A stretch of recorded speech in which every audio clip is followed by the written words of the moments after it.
അളിയൻ മരത്തിൽ നിന്ന് വീണു, ഞാൻ ഹോസ്പിറ്റലിലേക്ക് പോവുകയാണ്, നീ പ്രാർത്ഥിക്കുമെന്ന് പറഞ്ഞിട്ട് പോയി. ആരടുത്തും പറയണ്ട, വീട്ടിലൊന്നും ചായ പോലും കുടിക്കാൻ പറ്റാത്ത അവസ്ഥയായിരുന്നു. 3 വർഷമായി ജോലിക്ക് പോകാതിരുന്ന ആൾ പിന്നീട് ജോലിക്ക് പോകാനും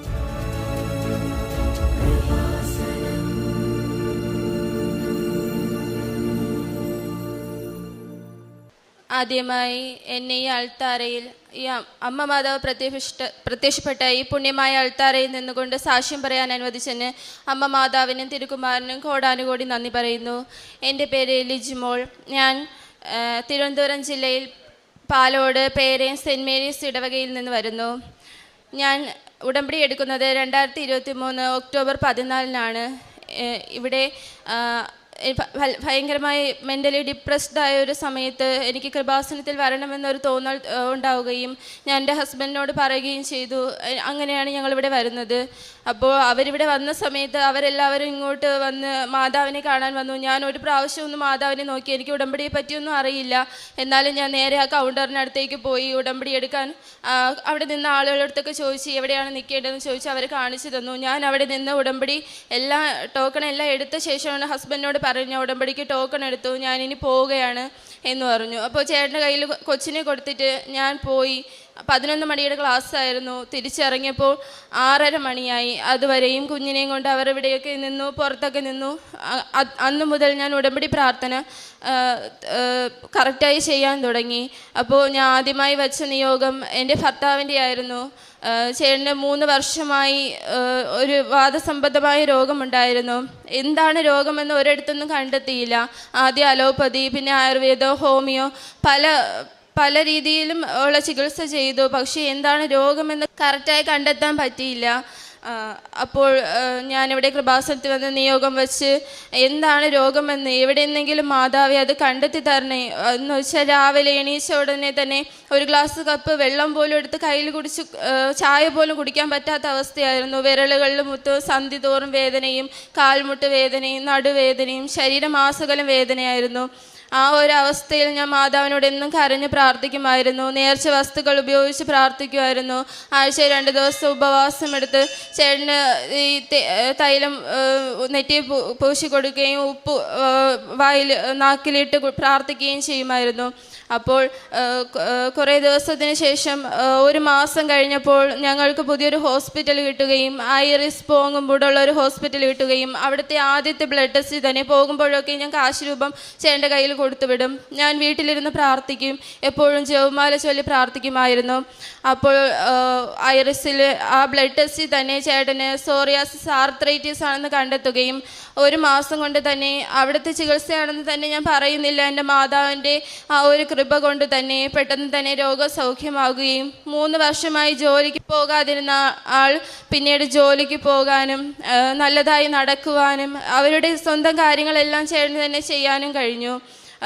ഒരു തുണി പോലും എടുത്ത് മുറുക്കി പിടിക്കാൻ പറ്റാത്ത അവസ്ഥയായിരുന്നു. അത്രയ്ക്കും ഒരുപാട് സങ്കടപ്പെട്ട അവസ്ഥയിൽ നിന്ന് മാതാവ് വളരെയധികം രോഗസൗഖ്യം നൽകി.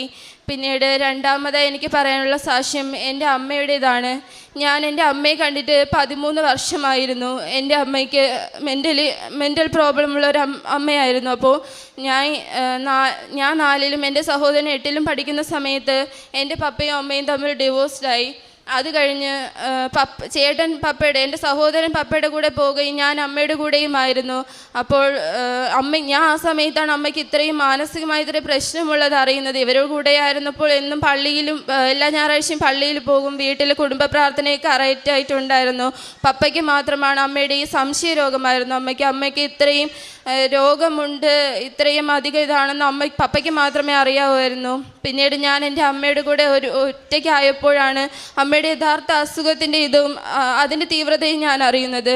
ഒരുപാട് അനുഭവിച്ചു. അമ്മയുടെ അടുത്തായിരുന്നപ്പോൾ മാനസിക രോഗമുള്ള ഒരു വ്യക്തിയുടെ കൂടെ ജീവിക്കുന്നത് വളരെ പ്രയാസമാണ്. ഞാനപ്പോഴാണ് എല്ലാം അറിയുന്നത്. പിന്നീട് ഒരുപാട് വിഷമിച്ച അവസരങ്ങളിലെല്ലാം അമ്മേനെ 2 മാസം പൂട്ടി റൂമിനകത്തൊക്കെ ഇട്ടിട്ട് ജോലിക്കൊക്കെ പോകുമായിരുന്നു.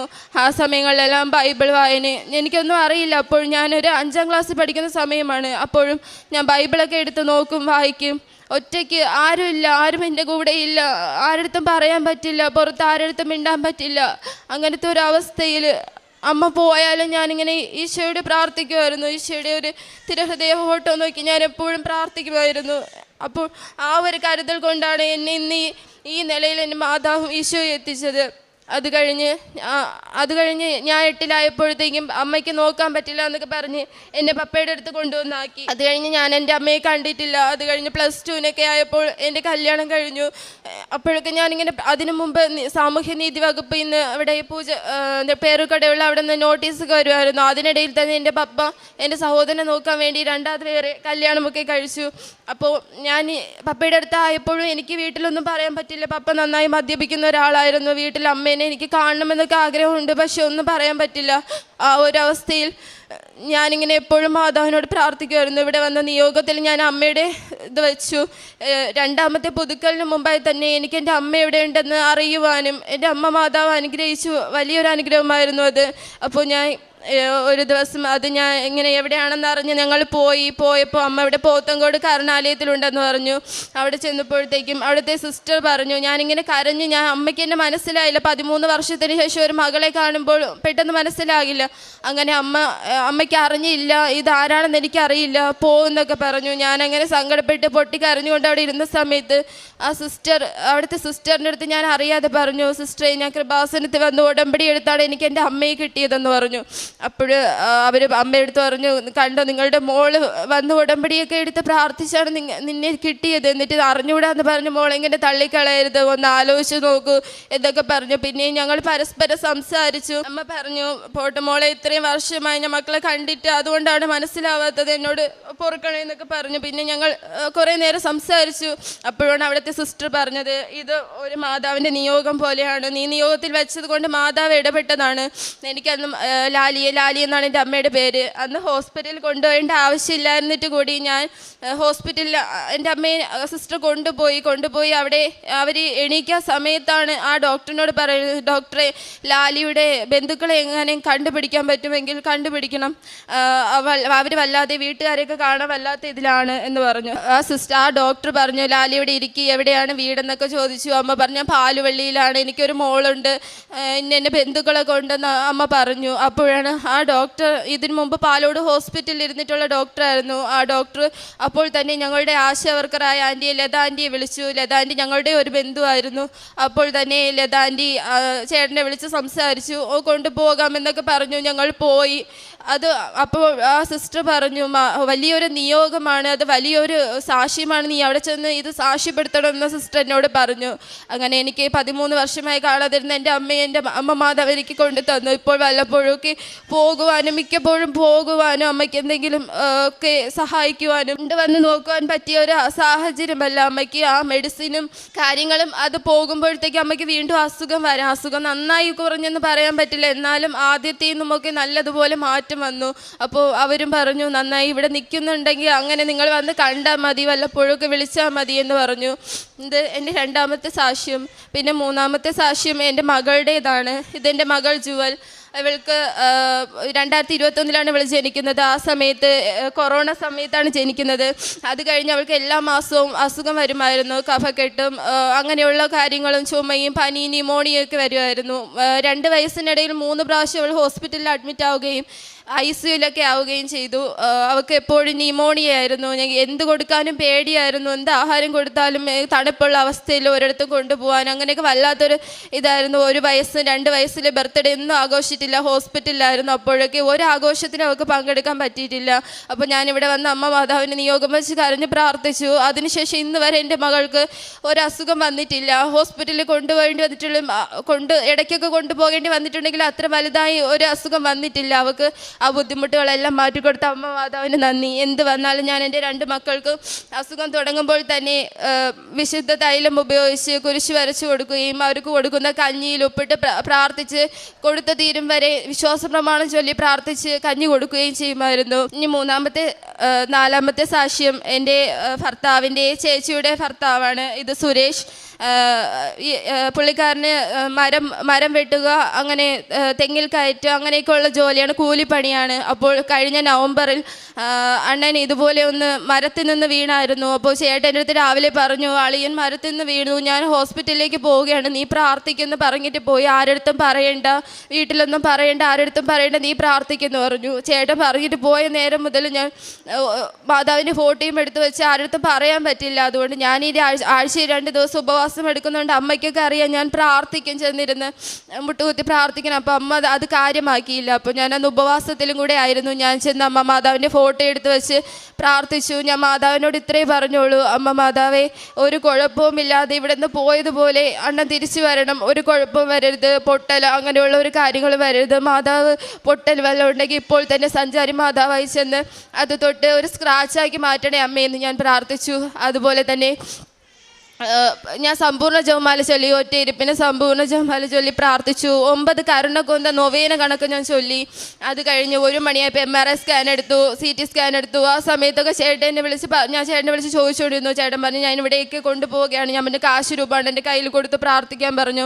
ചേട്ടൻ പറഞ്ഞു, ഞാൻ അടുത്ത് നിന്ന് പ്രാർത്ഥിക്കുക തന്നെ, നീ പ്രാർത്ഥിച്ചോ, ഒരു കുഴപ്പം വരില്ല, ആരോടും ഒന്നും പറയാൻ പറ്റില്ല. 1 മണി വരെ ഞാൻ ആരോടും ഒന്നും പറഞ്ഞില്ല. 1 മണിയായപ്പോഴത്തേക്ക് എല്ലാത്തിൻ്റെ റിസൾട്ടുകൾ വന്നു. ചേട്ടൻ വിളിച്ചിട്ട് പറഞ്ഞു, ഒരു കുഴപ്പവുമില്ല, അതൊരു സ്ക്രാച്ച്, വാരിയലിൻ്റെ ഭാഗത്ത് ചെറിയൊരു സ്ക്രാച്ച് മാത്രമേ ഉള്ളൂ, ഒരു പൊട്ടലോ വേറെ ഒരിടത്തും ഒരു ചതവോ മുറിവോ ഒന്നുമില്ല. അമ്മ മാതാവലി അത് വീണെടുത്തുനിന്ന് താഴെ ഫുള്ള് പാറക്കെട്ടായിരുന്നു, നല്ല ഹൈറ്റിൽ നിന്നാണ് വീണത്. അപ്പോൾ ഞാൻ പെട്ടെന്ന് അണ്ണൻ വീണെന്ന് പറഞ്ഞപ്പോൾ തന്നെ ഞങ്ങളുടെ വീടിൻ്റെ അടുത്തുള്ള ഒരെണ്ണ തെങ്ങിൽ നിന്ന് വീണ് ഇതുപോലെ നട്ടല് പൊട്ടി. ഞാൻ അണ്ണനെ കാണുന്നതാണ്. ഞാൻ എൻ്റെ മോളെ നേഴ്സറിയിലാക്കാൻ പോകുമ്പോൾ അണ്ണൻ ഒരു കയറ് കെട്ടിയിട്ടിട്ടുണ്ട്. ആ കയറിൽ പിടിച്ച് എണീച്ചിരുന്ന് നടക്കാൻ പോലും ബാത്റൂമിൽ പോകുമ്പോഴും വയ്യാത്തൊരവസ്ഥയിൽ അണ്ണൻ ഇരിക്കുന്നത് ഞാൻ കണ്ടായിരുന്നു. പെട്ടെന്ന് അണ്ണൻ വീണെന്ന് പറഞ്ഞപ്പോൾ തന്നെ എനിക്ക് അതാണ് പെട്ടെന്ന് മനസ്സിൽ വന്നത്. ഞാൻ പറഞ്ഞു, അമ്മ മാതാവേ, ഒരു കുഴപ്പവും വരുത്താതെ ഇനിയും ജോലിക്ക് പോകാനും ഒരു പ്രശ്നം വരുത്തരുത്. 2 ആഴ്ച കഴിഞ്ഞ് വീട്ടിൽ വന്നു, എല്ലാം കഴിഞ്ഞ് വീട്ടിൽ വന്നു. 1 ആഴ്ച ഹോസ്പിറ്റലിൽ, അടുത്തുള്ള ഒരു ഹോസ്പിറ്റലിൽ കിടന്നു. അത് കഴിഞ്ഞ് വീട്ടിൽ വന്ന് 2 ആഴ്ച കഴിഞ്ഞ് ഹോസ്പിറ്റലിൽ പോയപ്പോൾ ആ ഡോക്ടർ തന്നെ അണ്ണനോട് ചോദിക്കുകയാണ്, ഇത് എവിടെയാണ് സ്ക്രാച്ച് എവിടെയായിരുന്നു, ഇയാൾക്ക് സ്ക്രാച്ച് എവിടെയായിരുന്നു. അപ്പോൾ അണ്ണൻ പറഞ്ഞു, എനിക്ക് തന്നെ അറിയില്ല ഡോക്ടർ എവിടെയാണ് സ്ക്രാച്ച് എന്ന്. അങ്ങനെ വലിയൊരു അനുഗ്രഹം തന്ന് അമ്മ മാതാവ്, വലിയൊരു അപകടത്തിൽ നിന്ന് അതിജീവിക്കാനുള്ള വലിയൊരു കൃപ തന്ന് അമ്മ മാതാവ് അനുഗ്രഹിച്ചു. ഇനി വേറൊരു സാക്ഷ്യം എന്ന് പറയാനുള്ള, ഞങ്ങൾക്ക് സ്വന്തമായ ഒരു വാഹനമോ ഒന്നുമില്ലായിരുന്നു, ഒരു 2 വീലർ പോലുമില്ല, ചേട്ടന് വണ്ടി ഓടിക്കാനൊന്നും അറിയില്ല. അപ്പോൾ ഞങ്ങളിവിടെ വന്ന് ഉടമ്പടി എടുത്ത ശേഷം ചേട്ടന് ഒരു വാഹനം വാങ്ങിക്കണമെന്നൊക്കെ പെട്ടെന്നൊരു ആഗ്രഹം വരികയും എന്നോട് നിരന്തരം പറയുകയും, ഓരോ വാഹനം അത് ഇന്നോവ തന്നെ വേണമെന്ന് വലിയൊരു ആഗ്രഹമായിരുന്നു. എല്ലാവർക്കും കൂടി പോകുവാൻ വേണ്ടി ഒരു ഇന്നോവ തന്നെ വേണം. അങ്ങനെ എപ്പോഴും പോകുമ്പോഴും എൻ്റെ അടുത്ത് പറഞ്ഞിട്ട് പോകും, നീ പ്രാർത്ഥിക്കണം എന്ന് പറഞ്ഞിട്ട് പോകും. തൃശ്ശൂർ വരെ പോയി നോക്കി, ഒന്നും ശരിയായില്ല. അപ്പോൾ ഇവിടെ ജപമാല റാലിക്ക് മുമ്പായി ഒരു വാഹനം വരികയും അതിന് 2 ആഴ്ചയ്ക്ക് മുമ്പ് ഇതുപോലെ ഒന്ന് പോയി നോക്കി. അപ്പം ഞാനിങ്ങനെ പ്രാർത്ഥിച്ചു, അമ്മ മാതാവേ, എത്ര നാളുകൊണ്ട് വാഹനം എന്ന് പറഞ്ഞ് അലഞ്ഞു നടക്കുന്നു, അമ്മ മാതാവേ, ഇത് ജപമാല റാലിക്ക് മുമ്പായി വാഹനം ശരിയാക്കി കൊടുത്താൽ ആ വാഹനം കൊണ്ട് ഞങ്ങൾ അതിലവിടെ വരാം, അവിടെ വന്ന് അമ്മ മാതാവിൻ്റെ റാലിയിൽ പങ്കെടുക്കുമെന്ന് പറഞ്ഞു. പക്ഷേ ഞങ്ങൾക്ക് ഞായറാഴ്ചയാണ് അത് കിട്ടിയത്. മാതാവിൻ്റെ റാലി ശനിയാഴ്ചയായിരുന്നു. ഞങ്ങൾക്കത് ഇവിടെ വരാൻ പറ്റിയില്ല. അമ്മ മാതാവിന് ഞാനത് മാപ്പ് ചോദിക്കുന്നു. ഞങ്ങൾക്ക് വാഹനം അത് ശരിയായി ഇപ്പോൾ ഞങ്ങൾ ആ വാഹനത്തിലാണ് ഇവിടെ വന്നത്. അങ്ങനെ എനിക്ക് 4ാം ക്ലാസ് മുതൽ ശ്വാസം മുട്ടുള്ള ഒരു വ്യക്തിയായിരുന്നു ഞാൻ. അപ്പോൾ എനിക്ക് എപ്പോഴും ശ്വാസം മുട്ട് വരും. ഞാൻ ഇൻഹേലർ യൂസ് ചെയ്തുകൊണ്ടിരിക്കുകയായിരുന്നു. ഇവിടെ വന്ന് ഉടമ്പടി എടുക്കുന്നതിന് മുമ്പ് വരെ ഞാൻ ഇൻഹേലർ ഉപയോഗിച്ചുകൊണ്ടിരിക്കുകയായിരുന്നു. അത് കഴിഞ്ഞപ്പോഴത്തേക്കും എനിക്ക് ഇന്ന് വരെ ഇൻഹേലർ യൂസ് ചെയ്യുക, എനിക്ക് ആ ശ്വാസം മുട്ടലിൻ്റെ ബുദ്ധിമുട്ടുകൾ വരികയോ ഒന്നും ചെയ്തിട്ടില്ല. അമ്മ മാതാവിന് നന്ദി പറയുന്നു. പ്രേക്ഷിത പ്രവർത്തനമായിട്ട് ഞാൻ പത്രം കൊണ്ട് പള്ളിയിലും വീടുകളിലും ഒക്കെ നടന്നു കൊടുക്കുമ്പോൾ യാത്ര ചെയ്യുന്നുണ്ടെങ്കിൽ ഞാൻ അങ്ങനെ ആവശ്യക്കാർക്ക് മാത്രം അവരോട് ചോദിക്കും, ഇത് നിങ്ങൾക്ക് വേണമോ എന്ന് ചോദിച്ച് അവർക്ക് താല്പര്യമുണ്ടെങ്കിൽ മാത്രമേ ഞാൻ പത്രം കൊടുക്കാറുള്ളൂ. കാരുണ്യപ്രവർത്തികളായിട്ട് ഞാൻ ചെയ്യുന്നത്, ഞാനിങ്ങനെ ആദ്യത്തെ പുതുക്കലിന് മുമ്പായി തന്നെ എനിക്ക് ഒന്നും ചെയ്യാൻ പറ്റുന്നില്ലല്ലോ മാതാവേ എന്ന് ഞാൻ എപ്പോഴും ഇങ്ങനെ പ്രാർത്ഥിക്കുമായിരുന്നു, കരഞ്ഞ് പ്രാർത്ഥിക്കുമായിരുന്നു. അമ്മ മാതാവേ, എനിക്ക് കാരുണ്യപ്രവർത്തികളൊന്നും ചെയ്യാൻ പറ്റുന്നില്ല. ഞാനെന്ന് പറഞ്ഞാൽ വീട്ടിൽ തന്നെ ഇരിക്കുന്ന ഒരു വ്യക്തിയാണ്, ഞാൻ എങ്ങും പോകുന്നില്ല.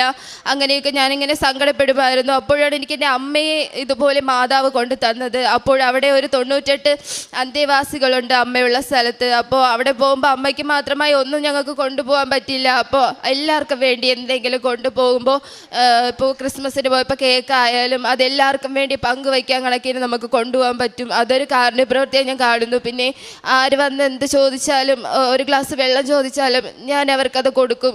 അതുപോലെ എന്നെക്കൊണ്ട് പറ്റുന്ന രീതിയിൽ. പിന്നെ എൻ്റെ പ്രാർത്ഥനയിലെല്ലാം എന്തെങ്കിലും സങ്കടമുള്ള വ്യക്തികളെ എനിക്കറിയാവുന്നവരുണ്ടെങ്കിൽ ഞാൻ അവർക്ക് വേണ്ടി പ്രാർത്ഥിക്കും. എപ്പോഴും ജപമാലയിൽ അവരെ ഓർക്കും.